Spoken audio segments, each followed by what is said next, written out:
Good morning students. Myself doctor B L Bahadur. आज हम BA भाग प्रथम के अंतर्गत जो भारत का भूगोल है उसमें हम पढ़ेंगे भारत का अपवाह तंत्र। देखिए, अब सबसे पहला प्रश्न तो यही है कि अपवाह तंत्र क्या है। तो एक मुख्य नदी है ना, अपनी सहायक नदियों के साथ जिस भौतिक प्रदेश में प्रवाहित होती हैं उसे अपवाह तंत्र कहते हैं। जैसे सिंधु अपवाह तंत्र। इसका मतलब क्या हुआ कि भाई एक तो मुख्य नदी होगी, बड़ी नदी, और उस मुख्य नदी में कुछ नदियाँ, 5-7 जो नदियाँ आएगी, है ना, 2-5 दो है ना, 3-4-5 है जो भी नदियाँ आएगी उस मुख्य नदी में मिलेगी, और फिर वो उन छोटे छोटे नदियों का जो पानी है वो मुख्य नदी समुद्र में ले जाएगी। उसे अपवाह तंत्र कहते हैं। तो क्या परिभाषा हुई, वापस बोलिए, अपवाह तंत्र की। तो क्या हुआ, एक मुख्य नदी अपनी सहायक नदियों के साथ जिस भौतिक प्रदेश में प्रवाहित होती हैं उसे अपवाह तंत्र कहते हैं। देखिए, भारतीय अपवाह तंत्र को हम दो भागों में बांटते हैं, हिमालय का अपवाह तंत्र और प्रायद्वीपीय अपवाह तंत्र।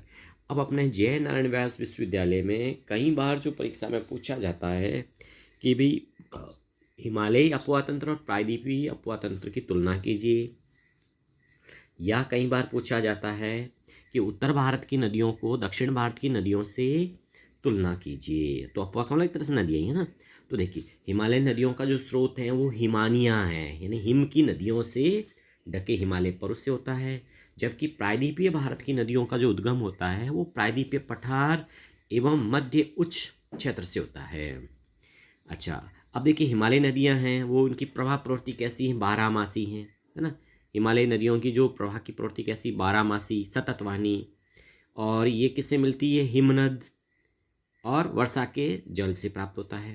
अच्छा, प्रवाही प्रवादीपीय नदियाँ कैसी हैं, मौसमी हैं, क्योंकि ये मानसूनी वर्षा पर निर्भर हैं। अब देखिए लंबाई, हिमालय नदियों की लंबाई जो है, अधिकांश नदियाँ लंबी है, जैसे गंगा, ब्रह्मपुत्र, सिंधु आदि, ये सब नदियाँ लंबी हैं। और प्रायद्वीपीय भारत की जो नदियाँ कैसी हैं, सब छोटी नदियाँ, जैसे महानदी, कृष्णा, ये छोटी हैं। अब देखिए, हिमालय नदियों का जो जलग्रहण क्षेत्र है वो काफ़ी बड़ा है, विशाल है, जबकि प्रायद्वीपीय भारत की नदियों का जो जलग्रहण क्षेत्र है वो अपेक्षाकृत छोटा है। अच्छा, हिमालयन जो नदियां हैं वो संख्या में अधिक हैं, जबकि प्रायद्वीपीय जो नदियां हैं वो संख्या में कम हैं। अच्छा, हिमालय की जो नदियां हैं वो अभी विकास की बाल्यावस्था में हैं, जबकि प्रायद्वीपीय नदियां हैं वो प्रौढ़ावस्था में हैं। अच्छा, हिमालय की नदियां हैं ना, बड़े बड़े डेल्टा बनाती हैं, जैसे गंगा ब्रह्मपुत्र का जो डेल्टा विश्व का सबसे बड़ा डेल्टा है, जबकि प्रायद्वीपीय जो नदियां हैं अपेक्षाकृत छोटे डेल्टा बनाती हैं, जैसे नर्मदा और ताप्ती एस्चुरी बनाती हैं। ठीक है, तो इस तरह से हमने कुछ जो नदियों को, वैसे ही देखा जाए एक और अंतर देख सकते हैं कि हिमालय जो नदियां ना वो पूर्ववर्ती हैं, जबकि प्रायद्वीपीय नदियां कैसी, अनुवर्ती। पूर्ववर्ती का मतलब ऐसी नदियां जो अपने पूर्व के ढाल का अनुसरण करती हैं, है ना, और जिसकी दिशा पर नवीन संरचना या ढाल का कोई विशेष प्रभाव नहीं पड़ता, उसे पूर्ववर्ती या पूर्वगामी नदी कहते हैं। जैसे सिंधु है, सतलज है, तिस्ता है, कोसी है, ब्रह्मपुत्र है आदि। और अनुवर्ती का मतलब ऐसी नदियां जो वर्तमान, कौन सा शब्द है, वर्तमान ढाल का अनुसरण करती हैं, उसने अनुवर्ती कहते हैं। जैसे चंबल है, केन है, सिंधु है ना, बेतवा है, सोन है, इस तरह से। अच्छा, आप बता सकते हैं कि नदी बेसिन किसे कहते हैं। तो एक मुख्य नदी के प्रवाह क्षेत्र को, या किसी भी नदी के उद्गम से लेकर के मुहाने का जो क्षेत्र है ना, वो क्या कहलाता है, बेसिन कहलाता है। अब हम बात करते हैं हिमालय अपवाह तंत्र की। तो देखिए, हिमालयन अपवाह तंत्र को मोटे रूप से 3 भागों में बांटा जाता है, सिंधु अपवाह तंत्र, गंगा अपवाह तंत्र और ब्रह्मपुत्र अपवाह तंत्र। अब देखिए, सिंधु अपवाह तंत्र, अब हम देखेंगे भी सिंधु अपवाह तंत्र की प्रमुख नदियाँ कौन सी हैं और कहाँ से उद्गम होती है और कहाँ जाती हैं, है ना।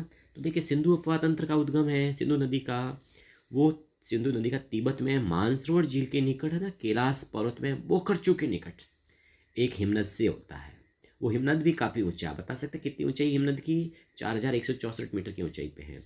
अच्छा, दूसरी इसकी जो लंबाई कितनी, भाई सिंधु नदी की जो कुल लंबाई है 2880 किलोमीटर, है ना, परंतु भारत में इसकी लंबाई कितनी है, 1114 किलोमीटर है। भारत में ये हिमालय की नदियों में सबसे पश्चिमी नदी है। कैसी है, सबसे पश्चिमी है। अच्छा, लद्दाख व जास्कर श्रेणियों के बीच से बहती हुई यह लद्दाख व बालिस्तान से गुजरती है। लद्दाख श्रेणी को काटते हुए यह नदी जम्मू कश्मीर में गिलगित के समीप एक दर्शनीय गौज का निर्माण करती है। अर्थात सिंधु एक पूर्ववर्ती नदी है जो नंगा पर्वत के उत्तर में बुंजी, कौन सी जगह, बुंजी नामक स्थान पर लद्दाख श्रेणी को काटती हुई गौज का निर्माण करती हैं। इसलिए भारत का, है ना, सबसे जो बड़ा गॉर्ज भी एक तरह से कौन सा है, बुंजी गॉर्ज है, यही बनता है। ठीक है ना, कौन सा गॉर्ज है, बुंजी। अच्छा, अंत में जो सिंधु नदी है ना, पाकिस्तान में कराची के पूर्व में अरब सागर में मिल जाती हैं। भारत में सिंधु नदी जम्मू कश्मीर राज्य के केवल जो है लेह ज़िले में बहती हैं। कौन ज़िले में, लेह में बहती हैं। अच्छा, इसकी सहायक नदियाँ तो खूब हैं। जैसे सिंधु की सहायक नदियों के नाम बताइए एक दो के, जैसे हिमालय से निकलती सियोक है ना, सियोक है, गिलगित हैं, जास्कर हैं, हुंजा है, निब्रा है आदि। किंतु जो मेन जो भारत में जो है ना, इसकी सहायक नदियों में कौन सी हैं, झेलम, चेनाब, रावी, व्यास और सतलज। तो अब हम जो है सिंधु अफवाह तंत्र में सिंधु की सहायक नदी का जिक्र कर रहे हैं, झेलम नदी।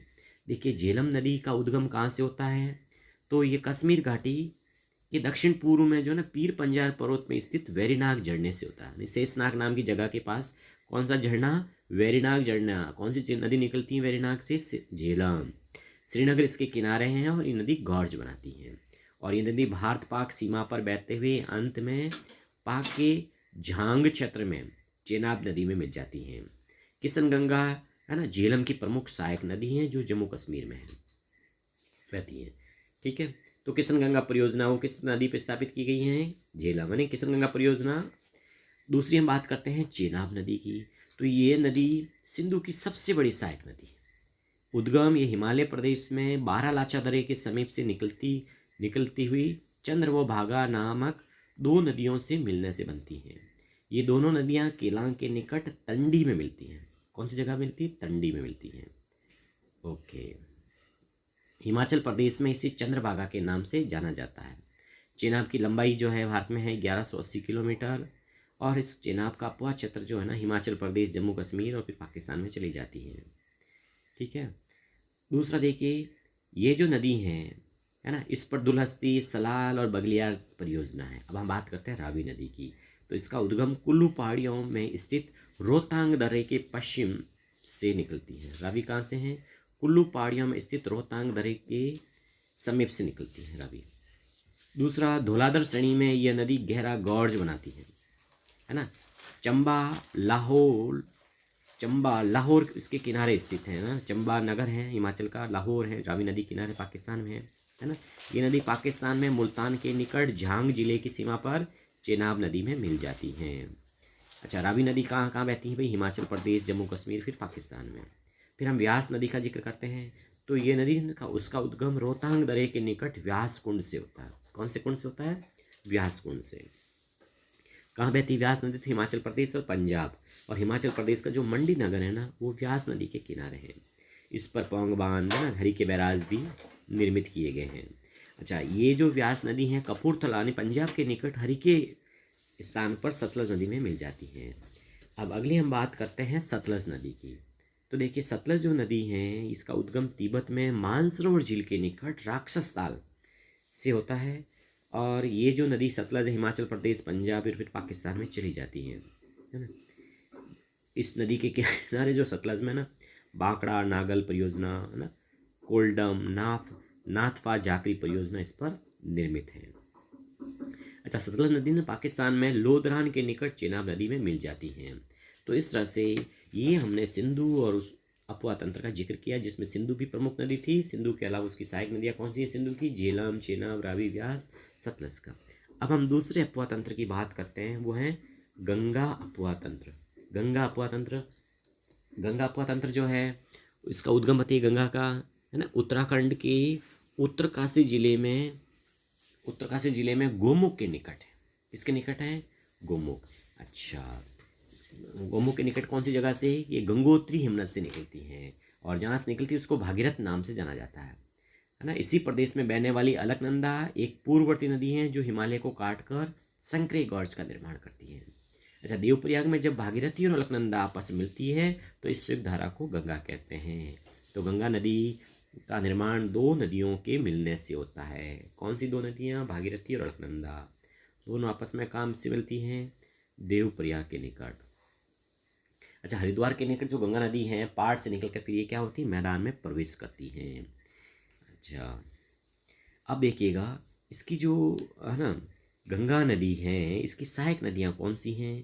तो यमुना और उसकी खूब सहायक नदियाँ अपने बहती कौन से राज्यों में? पहले तो राज्य बताइए। देखो सबसे ज़्यादा जो ये राज्य में बहती है ना वो बिहार में 445 किलोमीटर। वैसे इसका क्रम वाइज देखा जाए तो सबसे पहले ये उत्तराखंड से उत्तर प्रदेश, फिर बिहार और पश्चिम बंगाल में चली जाती है। अच्छा, गंगा नदी भारत का सबसे बड़ा अपवा तंत्र है। ये भारत की सबसे लंबी नदी है जिसकी लंबाई कितनी है बताइए आप? है ना, 2525 किलोमीटर है ना। और ये भारत की सबसे पवित्र नदी भी है।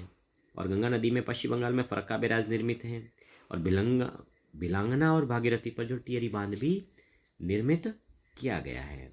अच्छा, गंगा के किनारे नगर कौन से? हरिद्वार, कानपुर, फतेहपुर, इलाहाबाद, वाराणसी, पटना, भागलपुर, कोलकाता आदि। अच्छा, गंगा की सहायक नदियाँ भी बहुत सी हैं जिनमें हम अलग जिक्र करेंगे भैया। कौन सी सहायक नदियाँ? यमुना, सोन, दामोदर, रामगंगा, गोमती, घाघरा, गंडक, है ना, बूढ़ी गंडक, बागमती, कोसी आदि। अब हम इसकी कुछ एक सहायक नदियों का जिक्र करते हैं। उसमें पहला यमुना नदी। यमुना नदी कहाँ से निकलती है? तो देखिए ये बंदरपुर श्रेणी पर स्थित यमुनोत्री हिमनद से निकलती है। यमुनोत्री हिमनद कहाँ है बताइएगा? ये उत्तराखंड में है ना। ये गंगा की सबसे पश्चिमी और सबसे लंबी सहायक नदी है ना। आरंभ में ये गंगा के पश्चिम बहती हैं, बाद में गंगा के दक्षिण में बहती हुई इलाहाबाद के निकट है ना गंगा के दाएं तट पर मिलती हैं।